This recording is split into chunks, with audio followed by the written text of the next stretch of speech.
Hello, welcome back. This is For Those Who Suffer Part 4, and in the spirit of full disclosure, I have attempted this twice and screwed up both times, which, considering I made it, I should be able to do it perfectly. It's possibly a fluke when I made it, so we shall see, but let's get started. This is, as a reminder, it is in honor for those people who suffered at the hands of a doctor, the gymnast who suffered, and of that, and anyone who's really suffered this sort of thing. That's why I'm doing these. But let's get to the briefing.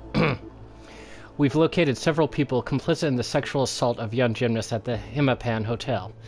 Mrs. Mukjai, who financed the organization and put profits over the safety of gymnasts, recently bought the hotel and manages it. She has invited former gymnast Jackie Carrington and her boyfriend to stay. Both of them took money to cyberbully those who accused the doctor of sexual assault, leading to at least one suicide, possibly more. You know what to do. So, let's go take a look at this. So we've got these. Suit, exterminator disguise. Those are all optional. And avoid collateral damage by only eliminating your targets. So let's go into planning here. So, we're not going to smuggle anything in. I'm going to trade out this weapon. I'll take the silver baller. That's just a fun little weapon.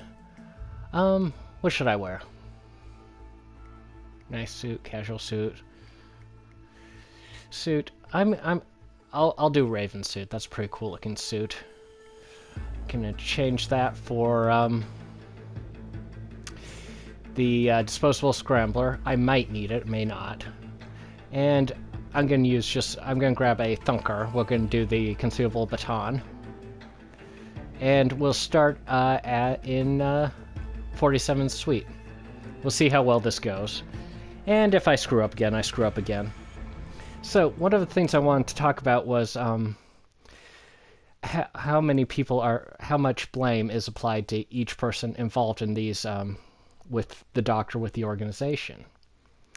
So first off, those who had no knowledge of what the doctor was doing, obviously, no blame attaches to them. Now, I make that statement for the simple reason that so often when people will attach blame to them and say, well, they just had to know. And even with an apparently open secret, such as what this doctor was doing, there are people who aren't in on the secret and who honestly don't know. And, give the benefit of the doubt. Now, the second category, this is very interesting for me, are people who had heard that the doctor was assaulting and molesting people, but did not believe it. Now, I don't think too much blame should attach to these people, although they will probably feel guilty about it once they discover that the doctor himself did actually know. So, the reason I say blame shouldn't really attach to those people is that, let's see where this guy's going. Make sure he's not too close. So I can sneak into the room, but I don't want to be seen by anyone. Where's my target? Okay, she's coming this way, so I'm going to take it easy and just let her open the door and then sneak in afterwards. I shouldn't be spotted by anyone. Although she's just standing there. How odd. Anyway, people who... So, I'm going to give an example of this. Okay, she's going out. Gonna sneak in and close that quickly behind me. Close. Okay, good. So now I'm in the suite. So, I'm doing better than I did before. So, I have one target in here who is, sleeping. Okay. So, going to switch over to the concealable baton and sneak into here. I don't believe she comes in here when she comes back, so we've got a bit of waiting to do.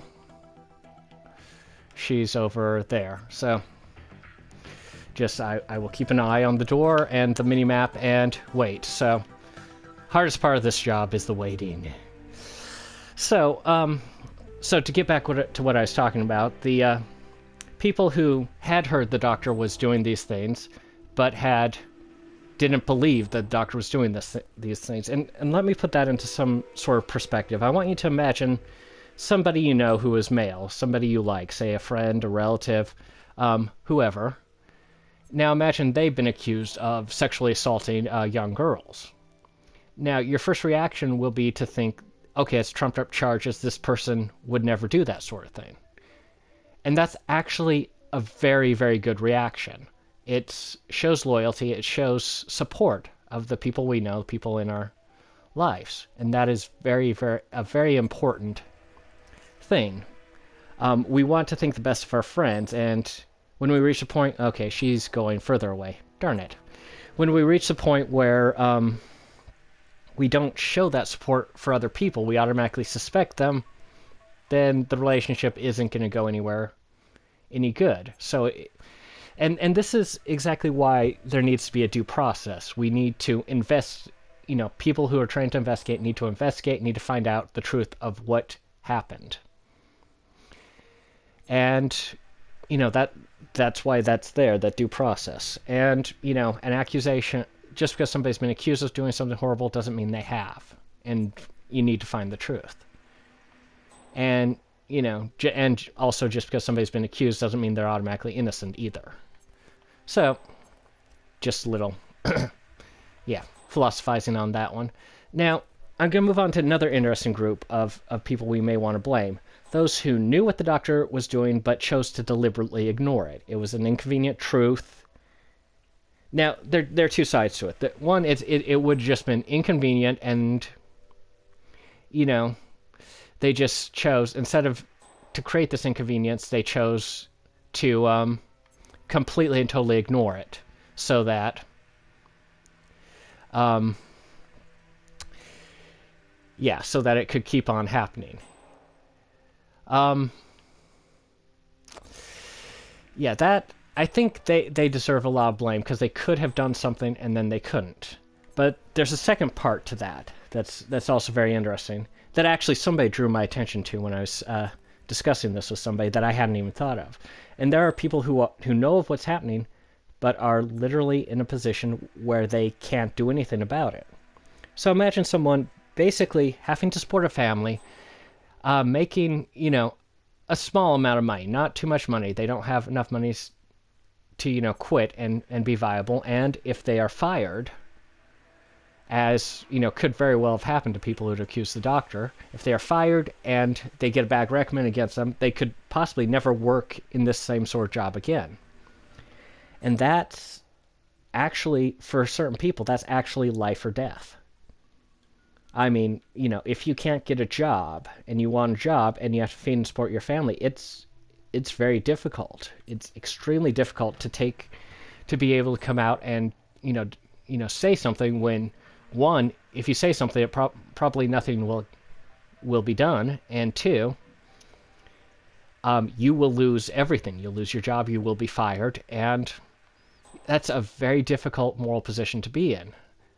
You want to protect and support these girls, but also you want to feed and clothe your family. You have to, put these girls who you don't really know, weigh what's happening to these girls that you don't know against the safety of your family, essentially. And it's not like an overt threat. It's simply that you will not be in a position to support them anymore. And that's, for anyone who's ever been that poor, who's ever gone through something like that, that is not a good choice to make. And, with them, I feel in those circumstances, if there's that sort of mitigating circumstance involved, then yes, I feel that someone who's been through that, I'm actually wondering where she went. I'm pretty sure that's Mrs. Mokjai in the red there.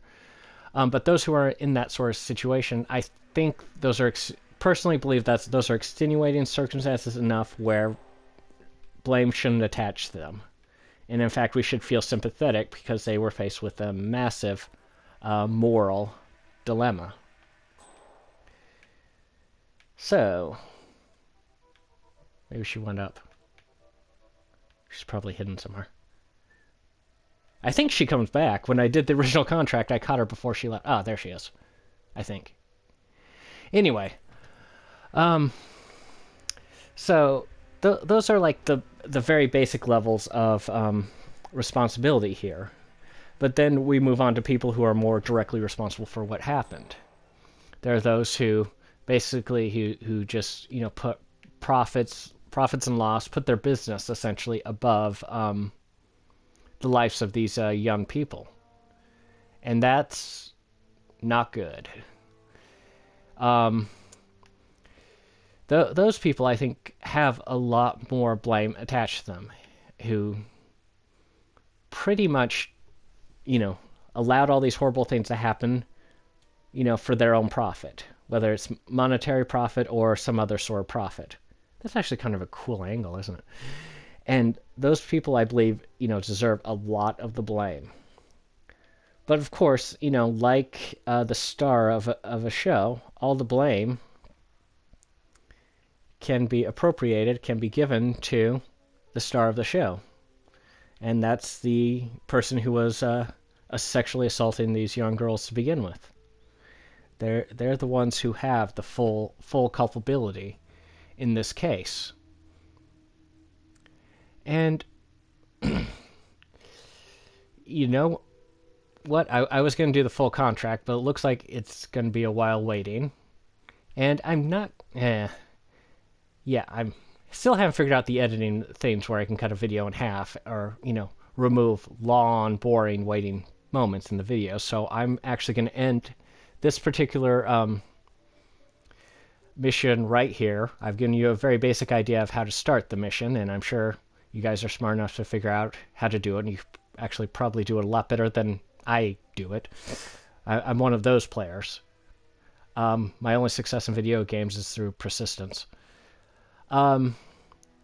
That being said, just respect, solidarity towards anyone who's suffered the way those girls did suffer. And like and subscribe if you like this, and I will see you in the next video.